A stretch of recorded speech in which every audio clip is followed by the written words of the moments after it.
Formation of azo dyes. Concept under discussion is formation of azo dyes.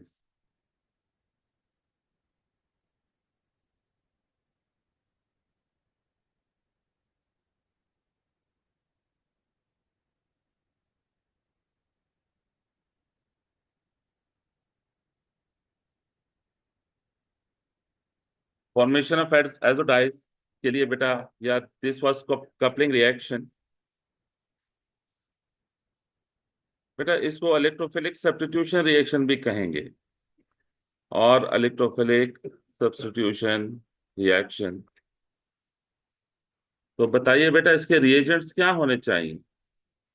कौन से reagents होंगे जिससे azo die form होगा? Benzene diazonium ion या benzene diazonium chloride होना चाहिए। तो बेटा benzene diazonium chloride will be like this is benzene diazonium chloride. और दूसरा रिएजेंट क्या होना चाहिए? फिनोल या उसका डेरिवेटिव। फिनोल का डेरिवेटिव भी हो सकता है, ओके, मतलब यहाँ और अटैचमेंट्स भी हो सकती हैं इस फिनाइल रिंग पे, या फिर फिनाइल एमाइन या उसका डेरिवेटिव। दोनों 2,4 डायटिंग ग्रुप्स हैं, या इनके डेरिवेटिव्स। बेटा कंडीशंस याद रखें, एल्कलाइन कंडीशंस एंड हीट होनी चाहिए। कंडीशंस होनी चाहिए alkaline plus heat. Alkaline conditions होनी चाहिए और हीट होनी चाहिए, राइट। अब ये कपलिंग होगी कैसे? तो दिस इज डाइजोनियम आयन। देख लो बेटा, ये इलेक्ट्रोफाइल है कि नहीं? देखें, ये diazonium ion is actually electrophile. और दूसरी तरफ देखें, हम फिनाइल एमाइन का कोई डेरिवेटिव ले लेते हैं। दिस इज फिनाइल एमाइन और ये इसका डेरिवेटिव है। तो देखें 2 और 6 पोजीशन प्लग्ड है, अवेलेबल नहीं है। तो व्हाट हैपेंस, ये इलेक्ट्रोफाइल है। इलेक्ट्रोफाइल क्या करेगा? इस हाइड्रोजन को सब्स्टिट्यूट कर देगा, ये H सब्स्टिट्यूट हो जाएगा। दैट इज वाई इस रिएक्शन को इलेक्ट्रोफिलिक सब्स्टिट्यूशन रिएक्शन भी कहते हैं। तो व्हाट हैपेंस बेटा, इससे ये ट्रिपल बॉन्ड डबल बॉन्ड हो जाएगा बेटा। क्या हो जाएगा? ट्रिपल बॉन्ड डबल बॉन्ड हो जाएगा, and the nitrogen will be attached over here plus H positive. H positive remove होगा, क्योंकि लेफ्ट हैंड साइड पे पॉजिटिव चार्ज था, तो राइट हैंड साइड पे भी पॉजिटिव चार्ज होना चाहिए, तब इक्वेशन बैलेंस्ड कंसिडर होगी। ठीक है, तो ये जो H रिमूव होगा, ये रिमूव होगा एज H पॉजिटिव। इससे बेटा आपसे पूछेंगे एजो ग्रुप बताएं, which group is azo group. ये जो कंपाउंड बना है, ये एजो डाई, ये एजो ग्रुप है बेटा। और ये the entire compound is azo dye. ये compound is very stable, okay. ये कंपाउंड क्या है? Very stable. ये क्यों स्टेबल है बेटा? ये क्यों स्टेबल है? इस इसमें एक्सटेंडेड डिलोकलाइजेशन है। जितनी डिलोकलाइजेशन ज्यादा होगी उतनी स्टेबिलिटी आएगी। एक्सटेंडेड डिलोकलाइजेशन, इसकी डिलोकलाइजेशन सिलेबस में तो कोई जिक्र नहीं है, मैं बता दूं आपको? ना बताऊं? एक्सटेंडेड, देख लो, कोई सुनो, नोट ना करना इसे। देखो बेटा, ये बेंजीन था, ये एजो ग्रुप था, डबल बॉन्ड था ना, और फिर उसके साथ क्या था? फिनाइल एमाइन था कि नहीं? ये, तो व्हाट हैपेंस, यहाँ पे पी ऑर्बिटल है, अनहाइब्रिड, अनहाइब्रिड पी ऑर्बिटल है लाइक दिस। और चूंकि डबल बॉन्ड है एन और एन में, तो डबल बॉन्ड कैसे फॉर्म होता है बेटा? पी और पी ऑर्बिटल के साइड में ओवरलैप से बनता है। फिर इस बेंजीन में भी पाई बॉन्ड के लिए क्या थे? पी ऑर्बिटल्स थे। है ऐसा कि नहीं? फिर नाइट्रोजन पे भी लोन पेयर है, वो उसके पी ऑर्बिटल में है। अब क्या होगा? What you think, what you predict? ये सारे ओवरलैप करेंगे इकट्ठा। अब जो साहब इतनी ज्यादा डिलोकलाइजेशन होगी, इससे इसमें आएगी स्टेबिलिटी। ठीक है बेटा, मुझे बताएं, डाई को स्टेबल होना चाहिए कि नहीं? डाई को क्यों स्टेबल होना चाहिए? वो बारिश में रेन वाटर उस पर पड़ेगा, एनवायरनमेंट का मॉइस्चर उस पर लगेगा, तो उसे स्टेबल होना चाहिए कि वो रिएक्ट ना करे, क्योंकि उसकी लाइफ के लिए जरूरी है डाई की। तो इस वजह से ये एजो डाई स्टेबल होते हैं। इनमें डिलोकलाइजेशन देखो कितनी ज्यादा है, सारे ऑर्बिटल साइड में ओवरलैप कर लेते हैं। खैर ये डायग्राम नहीं बनाओ, it's not part of the syllabus. मैं तो just I was giving you the idea. ठीक है, तो यूं एजो डाइस बनते हैं बेटा। ये कंडीशन इसमें एल्कलाइन कंडीशंस होगी, NaOH, एक्वस एंड हीट। जी बेटा।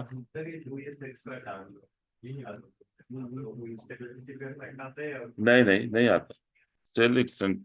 अभी तो सिक्स पोजीशन ऑक्युपाइड है ना, अगर होती तो ये अटैच हो सकता था सिक्स पे। जी।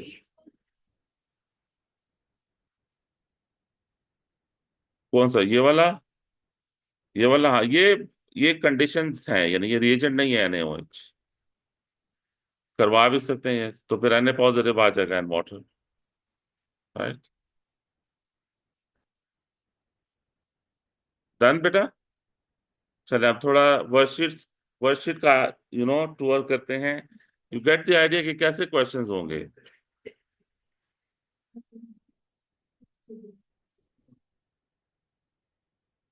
ओके बेटा, बातें नहीं करें प्लीज, बातें नहीं करें। वर्कशीट तो मैंने आप लोगों के लिए ओपन की के जस्ट टू सी। जी बेटा, पढ़े इस क्वेश्चन को और एनालाइज करें इसे। ये कहते हैं गैलिक एसिड, ये जो एसिड है ये गैलिक एसिड है। नेचुरली अकरिंग एरोमेटिक, बेटा एरोमेटिक मॉलिक्यूल जिसमें बेंजीन रिंग हो, ऐसा मॉलिक्यूल जिसमें बेंजीन रिंग हो वो एरोमेटिक होगा। तो gallic acid contains carboxylic acid. बेटा इसमें कौन सा ग्रुप कार्बोक्सिलिक है? ये कार्बोक्सिलिक है। एंड फिनोल फंक्शनल ग्रुप्स, ये जो OH बेंजीन से लगे हुए हैं ये फिनोल हैं। तो state and explain the relative acidic strength of these functional groups. कौन सा ग्रुप रेडियली प्रोटॉन डोनेट करेगा? कार्बोक्सिलिक रेडियली प्रोटॉन डोनेट करेगा या फिनोल प्रोटॉन रेडियली डोनेट करेगा? क्यों बेटा, कार्बोक्सिलिक क्यों रेडियली प्रोटॉन डोनेट करेगा?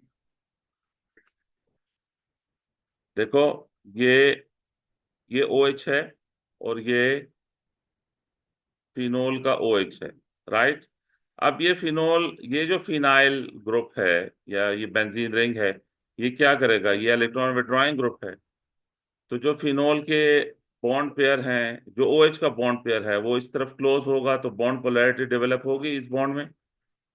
लेकिन ये क्या करेगा बेटा? C double bond O, C double bond O भी इलेक्ट्रॉन विड्रॉ करेगा। दोनों का कंपैरिजन हमने अलग अलग किया था। देखो मैंने जो आपको पढ़ाया था वो यूं पढ़ाया था, एक मैंने फिनोल ले लिया था, एक मैंने कार्बोक्सिलिक ले लिया था। राइट। इन्होंने क्या किया, दोनों ग्रुप्स को इकट्ठा कर दिया। कॉन्सेप्ट वही है, which electron withdrawing group has more negative inductive effect. ये वाला जो C डबल बॉन्ड O है ये मोर इलेक्ट्रॉन विड्रॉइंग ग्रुप। ठीक है, तो फिर किस OH में बॉन्ड पोलैरिटी ज्यादा होगी? कार्बोक्सिलिक ग्रुप में बॉन्ड पोलैरिटी ज्यादा होगी, तो फिर कार्बोक्सिलिक ग्रुप रेडियली प्रोटॉन देगा। जबकि ये जो फिनाइल रिंग है इसका इलेक्ट्रॉन विड्रॉइंग इफेक्ट कार्बोनल से कम है। तो क्या होगा? ये लेस पोलर होगा, लेस पोलर होगा तो लेस डिसोसिएशन होगी, इधर मोर डिसोसिएशन होगी। समझ आई? अब देखो इतनी क्रिएटिविटी तो बनती है ना, आपके नोट्स में ये एग्जाम्पल लिखी हुई है, एग्जामिनर ने उसको प्लग करके एक मॉलिक्यूल में ही दोनों चीजें पूछ लें। राइट। अब देखो, देखो इधर आओ, ये कौन से रिएजेंट्स हैं, आप इसको एनालाइज करें। नाइट्रिक एसिड है, सल्फ्यूरिक एसिड है, तो इस दोनों मॉलिक्यूल्स में फर्क क्या है, के और एल में? नाइट्रेशन हुई है। तो ये नाइट्रो यहाँ इस थर्ड पोजीशन, सॉरी किस पोजीशन पे अटैच हुआ? अगर हम NH2 के हिसाब से देखें तो 2, और अगर हम इस कार्बोक्सिलिक के हिसाब से देखें तो 3। तो वाकई ये 3 डायरेक्टिंग ग्रुप है, ये ऊपर वाला। और NH2 कौन सा डायरेक्टिंग ग्रुप है? 2,4 डायरेक्टिंग ग्रुप है। तो चलो ये डिस्कशन यहाँ इस क्वेश्चन में एग्जामिनर ने खुद ही अटैच करवा दिया नाइट्रो को। फिर उसके बाद दूसरा नाइट्रो अटैच हुआ यहाँ पे, right. Construct an equation for the formation of this electrophile. Yes, ये इक्वेशन कैसे होगी? HNO3 plus H2SO4। देखो हमने क्या डिस्कस किया था कि HNO3 में बॉन्ड्स की अरेंजमेंट इज लाइक दिस। ये हेटेरोलेटिकली ब्रेक हो तो क्या बनेगा? OH नेगेटिव और NO2 positive. Does it make sense? और सल्फ्यूरिक एसिड प्रोटॉन डोनर है। सल्फ्यूरिक एसिड जब अपना प्रोटॉन इससे देगा OH को, तो OH क्या बनेगा? वाटर बन जाएगा। सल्फ्यूरिक एसिड क्या बन जाएगा? HSO4 नेगेटिव बन जाएगा। And what you got is NO2 positive, which is electrophile, right. ये इक्वेशन भी लिखी हुई है, जब मैं करवा रहा था ये इक्वेशन तो कहा था कि बहुत इंपॉर्टेंट इक्वेशन है बेटा। अब ये क्या कहते हैं, कंप्लीट द मैकेनिज्म। मैकेनिज्म और इंटरमीडिएट ड्रॉ करें। देखो ये इलेक्ट्रोफाइल है, बताओ क्या होगा? ये फिनाइल रिंग क्या करेगा, इस इलेक्ट्रोफाइल को अटैक करेगा। पाई के 6 इलेक्ट्रॉन में से 2 इलेक्ट्रॉन अटैक हो जाएंगे, रिंग रप्चर हो जाएगा बेटा। रिंग क्या हो जाएगा? रिंग रप्चर हो जाएगा, लाइक दिस। और ये पॉजिटिव चार्ज हो गया, ये कार्बोक्सिलिक ग्रुप अटैच है, और ये एमाइन ग्रुप अटैच है। और इधर कौन सा ग्रुप अटैच होगा बेटा? NO2। लेकिन इधर H भी तो है ना। अब रिंग रिकवरी कैसे होगी? ये जो 2 इलेक्ट्रॉन्स हैं, CH बॉन्ड ब्रेक होगा, 2 इलेक्ट्रॉन्स वापस जाएंगे, रिंग रिकवर हो जाएगा और H प्लस बाहर हो जाएगा। तो जो L है वो L ये होगा। L इधर नाइट्रो भी है, इधर एमाइन भी है, और इधर कार्बोक्सिलिक भी है। दिस इज L, और H प्लस बाहर जाएगा। Name of mechanism electrophilic substitution. पूरी स्पेलिंग के साथ लिखना। नहीं, ऊपर उन्होंने दिया हुआ ना आइडिया आपको, ये यहाँ अटैच करवाया। मैंने भी वहीं अटैच करवाया जैसे ऊपर था। Got it? इलेक्ट्रोफिलिक सब्स्टिट्यूशन था। जब भी बेंजीन पे कुछ अटैच हो ना, तो दैट इज इलेक्ट्रोफिलिक सब्स्टिट्यूशन। याद रहेगा, बेंजीन पे अगर कुछ अटैच हो तो दैट इज इलेक्ट्रोफिलिक सब्स्टिट्यूशन। अब बताइए बेटा, देखिए इसको क्या कहते हैं। Compound M is converted to compound P। M को P में कन्वर्ट किया, ये M है, इसे P में कैसे कन्वर्ट किया बेटा? ये क्या, ये कौन सा रिएक्शन है? रिएक्शन 3। एस्टरिफिकेशन की जगह कंडेंसेशन बोलना चाहिए। कौन सा रिएक्शन है बेटा? कार्बोक्सिलिक और अल्कोहल का रिएक्शन आप कर रहे हो कि नहीं O लेवल से? ये कंडेंसेशन रिएक्शन है। थोड़ा एक्सप्लेन बेटा दिस। यस, ये क्लियर है। ये देखो, कर अल्कोहल का क्या जाएगा, कार्बोक्सिलिक से क्या जाएगा, और अल्कोहल से H। तो ये एस्टर लिंकेज बन जाएगा यहाँ पे। समझ आए? जनरल नेम है, प्रॉपर नेम कंडेंसेशन है। और फिर उसके बाद यहाँ क्या हुआ, स्टेप 4 में कौन सा रिएजेंट होगा? नाइट्रो एमाइन में कन्वर्ट हुआ। ये देखो, जो नाइट्रो है वो एमाइन में कन्वर्ट हुआ। कौन से रिएजेंट से नाइट्रो एमाइन में कन्वर्ट होता है? SN प्लस, ये कल पढ़ा था हमने या परसों पढ़ा था, कॉन्सेंट्रेटेड HCl और हीट। नहीं, SN कॉन्सेंट्रेटेड HCl से नाइट्रो एमाइन में कन्वर्ट होगा। ये रिएजेंट्स आ गए बेटा यहाँ। ओके, फिर देखें, कोई कंफ्यूजन है किसी की? No confusion. फिर देखें बेटा, ये पी, कंपाउंड पी का कह रहे हैं, ये कंपाउंड पी है, ये कन्वर्ट हुआ किसी मॉलिक्यूल में जिससे ये बना। अब यहां ये एनालिसिस करनी है आपने कि ये पी किस में कन्वर्ट हुआ जिससे ये बने। आप बताएं, ये पी किसी कंपाउंड में कन्वर्ट हुआ जिसका मॉलिक्यूलर फॉर्मूला ये है।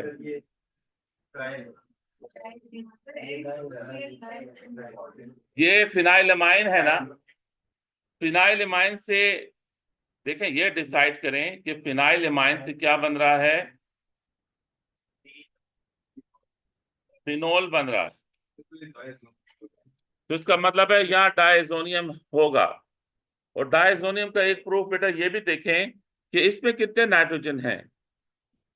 3 नाइट्रोजन है। यहाँ कितने नाइट्रोजन है, मॉलिक्यूलर फॉर्मूला में देखें।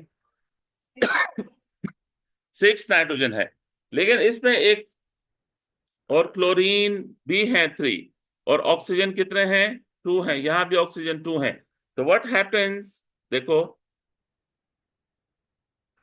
ये एस्टर है, C डबल बॉन्ड O।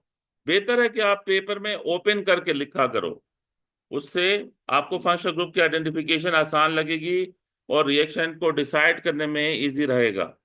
ये C2H5, what you need to make, यहाँ पे डायजोनियम, ये वाला N पॉजिटिव होगा, साथ में Cl नेगेटिव होगा। ये फिर बेटा डायजोनियम, जी वहां भी लगा सकते हैं। यहाँ अंडरस्टूड यही है कि इन दोनों में इलेक्ट्रोस्टैटिक फोर्स है, एंड दिस इज। अब मॉलिक्यूलर फॉर्मूला चेक करो, सेम है बेटा। चेक करें कि यही मॉलिक्यूलर फॉर्मूला बनता है। 9 कार्बन है, 6 7 8 9। हाइड्रोजन देख लें, 5 6 7, 7 हाइड्रोजन है। नाइट्रोजन देख लें, 6 है। ऑक्सीजन देख लें, 2 है। क्लोरीन, सब कुछ ठीक है। अब बेटा बताओ कि ये फिनोल में कैसे कन्वर्ट होगा और इस तरफ कार्बोक्सिलिक क्यों है। ये देखो, ये कार्बोक्सिलिक ग्रुप है, ये कैसे आया। हमने क्या कहा था कि जो डायजोनियम आयन है उसको जब फिनोल में कन्वर्ट करेंगे तो क्या करनी होगी, हाइड्रोलिसिस करनी होगी। तो इस एस्टर की भी हाइड्रोलिसिस हुई है। क्या हुई है बेटा, एस्टर की, एस्टर की भी हाइड्रोलिसिस हुई है। Can I make it like this, ये एस्टर लिंकेज ब्रेक हुआ है हाइड्रोलिसिस में,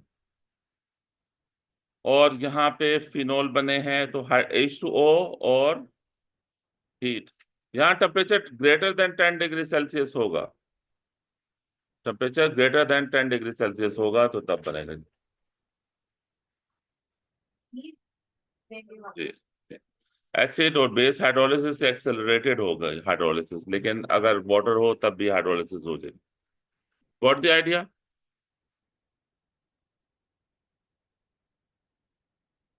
ये तो इजी था, ले लो जो अच्छा क्वेश्चन ये वाला है, ये अच्छा क्वेश्चन है, आई वुड से। बेटा बताइए इसको।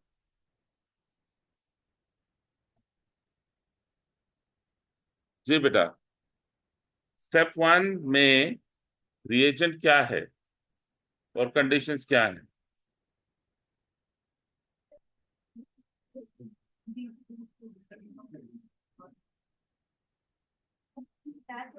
जी बेटा, तानिशा एंड रानिया, आप बताएं, इसमें रिएजेंट बताएं कौन सा है और कैटलिस्ट कंडीशंस बताएं। शाबाश। इसाइल क्लोराइड के साथ क्या होना चाहिए। सही है, सही बता रहे हो बेटा। इधर देखो, एक बेंजीन रिंग तो है ना, तो इसका क्या मतलब है कि दूसरा रिएजेंट ये होगा, दूसरा रिएजेंट ऐसे होगा ना, सोचो कि इस पे इसाइल क्लोराइड ग्रुप लगा होगा, नहीं। और देखो इधर एच है कि नहीं यहाँ, तो अब बाय प्रोडक्ट क्या होगा, ये एच किससे पिक करेगा, इस Cl को पिक करेगा तो क्या बनेगा?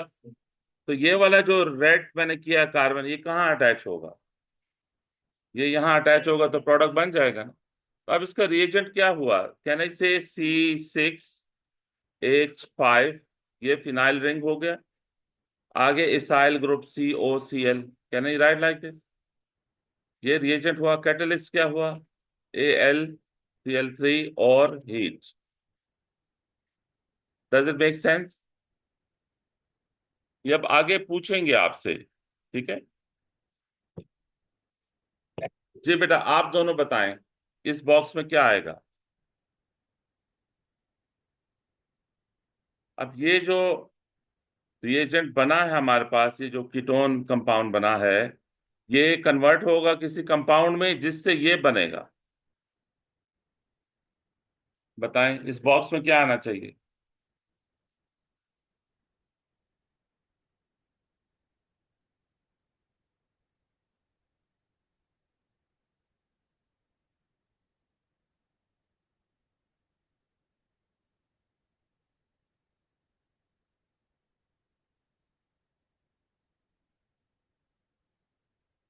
बोलें।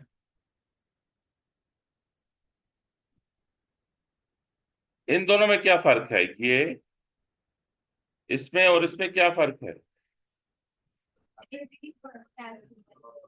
ये ग्रुप डिफरेंट है ना, ये वाला।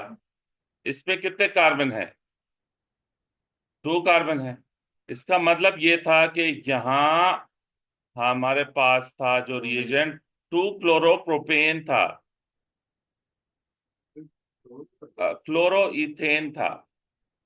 एक मिनट, इस पे कितने कार्बन है देखो? 2 कार्बन है। तो हमें यहाँ क्या लेना चाहिए? Chloro ethane.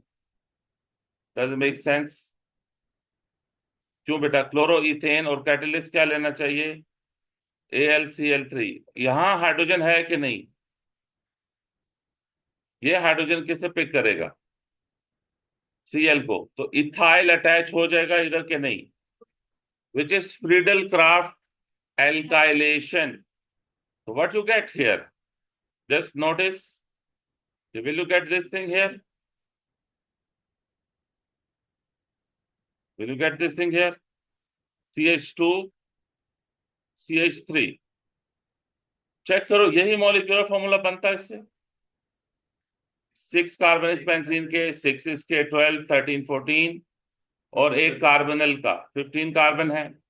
हाइड्रोजन देख लो, 5 इसके हैं, 5 इसके 10, और 5 इसके। हाइड्रोजन 5 इसके, 4 इसके, और 5 इसके, 14 है। मॉलिक्यूलर फॉर्मूला यही बनता है। समझ आई? इस रिएक्शन का नाम क्या होगा? स्टेप जी, कर सकते हैं, ब्रोमीन कर सकते हैं, आयोडीन। क्या नाम है इस स्टेप का? फ्रीडल क्राफ्ट एल्काइलेशन या इलेक्ट्रोफिलिक सब्स्टिट्यूशन रिएक्शन। ये भी इलेक्ट्रोफिलिक सब्स्टिट्यूशन था। ये फ्रीडल क्राफ्ट एसाइलेशन था, स्टेप 1। स्टेप 2 इस फ्रीडल क्राफ्ट एल्काइलेशन है। अब स्टेप 3 में क्या होगा?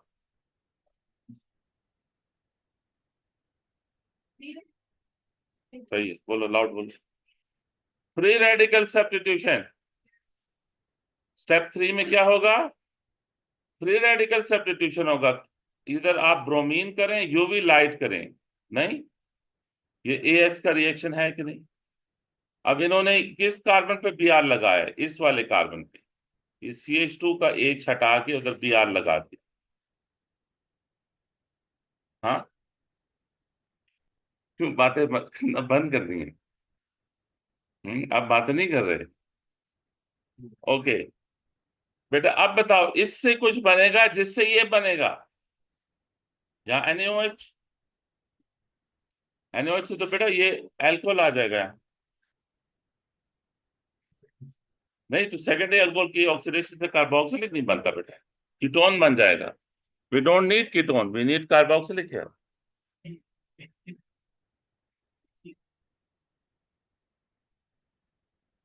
HNO3 से तो नाइट्रो लगेगा बेंजीन पे। नाइट्रो चाहिए आपको इधर? कार्बोक्सिलिक चाहिए Br की जगह। Br की जगह कार्बोक्सिलिक कैसे आएगा? HCN नहीं, HCN तो एल्डिहाइड कीटोन का रिएजेंट है,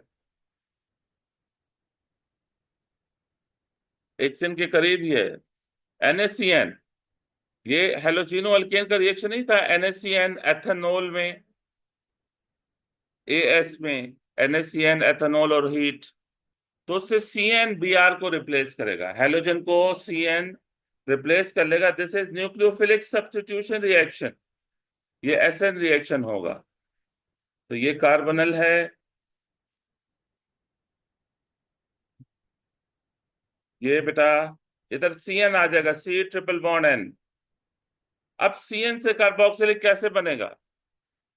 एसिड हाइड्रोलिसिस, एसिड हाइड्रोलिसिस के लिए कोई भी एसिड ले सकते हैं, HCl ले लें, हीट कर लें, तो इससे नाइट्राइल ब्रेक होगा और कार्बोनिल नाइट्राइल का क्या बनेगा?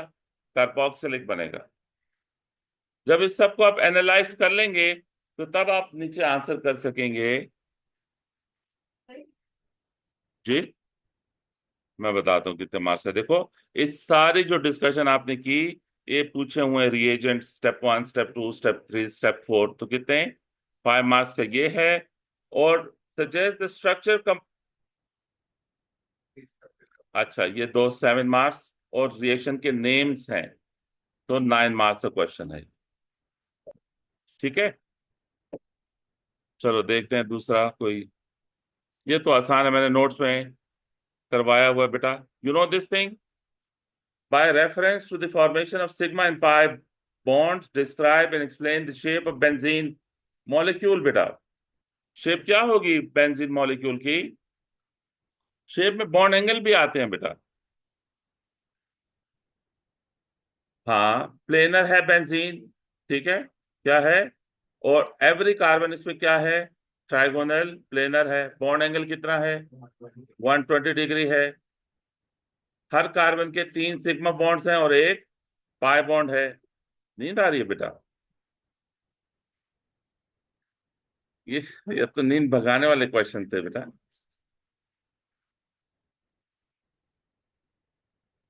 ये बताएं,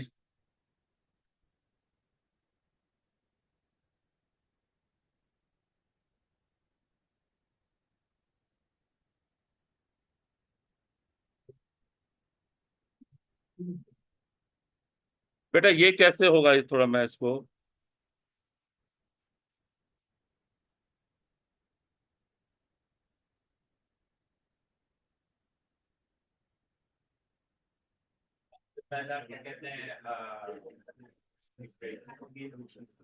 नजर आ रहा है कि ओरिएंटेशन है ठीक नहीं है।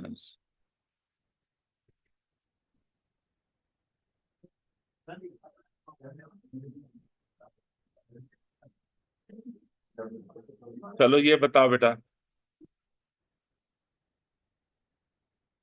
ये बताएं स्टेप 1, स्टेप 2 के रिएजेंट्स बताएं।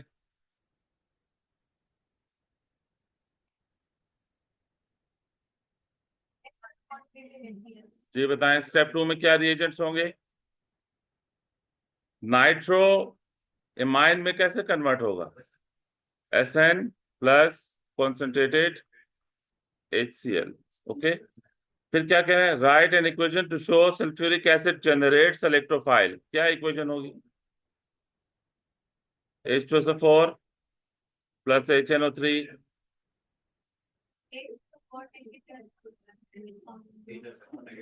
HSO4 नेगेटिव,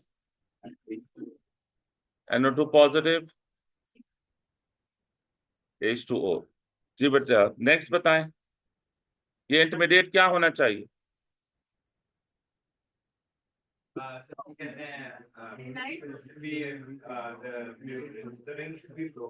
मैकेनिज्म अच्छा बताना। मैकेनिज्म है बेटा, तो मैकेनिज्म में यहाँ क्या ले लोगे? नाइट्रो, ये अटैक करके आता है आप लोगों को, ठीक है, इजी है। आगे जाए कोई टफ क्वेश्चन पिक करते हैं।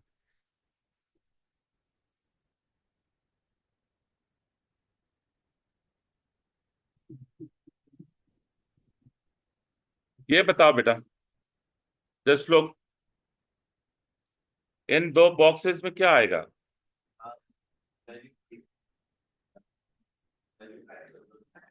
जी बेटा, देखिए सामने 3 प्रोडक्ट्स बनेंगे ना, एक उन्होंने दिए, 2 आपने बताने।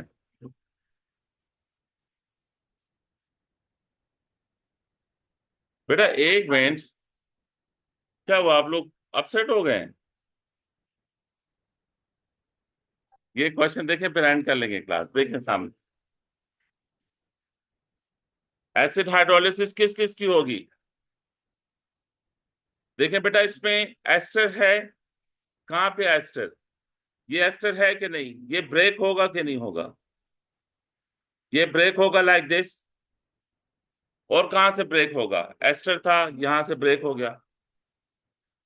ये कौन सा ग्रुप है बेटा? ये अमाइड है, तो ये यहां से ब्रेक होगा कि नहीं?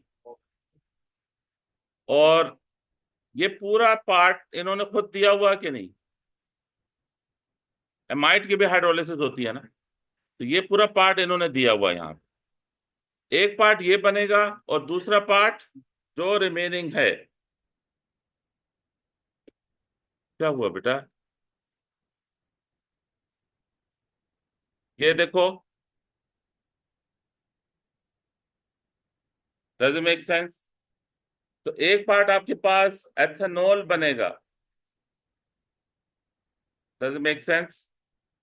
और दूसरा पार्ट क्या बनेगा? ये वाला पार्ट बनेगा,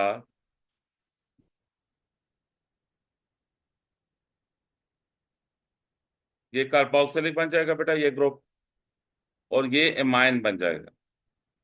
डज इट मेक सेंस? ये 3 पार्ट हो गए, जहां एस्टर 10 से ब्रेक किया, एमाइड 10 से ब्रेक किया। एस्टर और एमाइड से चेन ब्रेक होगी, चेन ब्रेक होगी एस्टर और एमाइड से, यानी लॉन्ग चेन के शॉर्ट चेन्स बनेंगे। चले बेटा, ये थोड़ी हमारी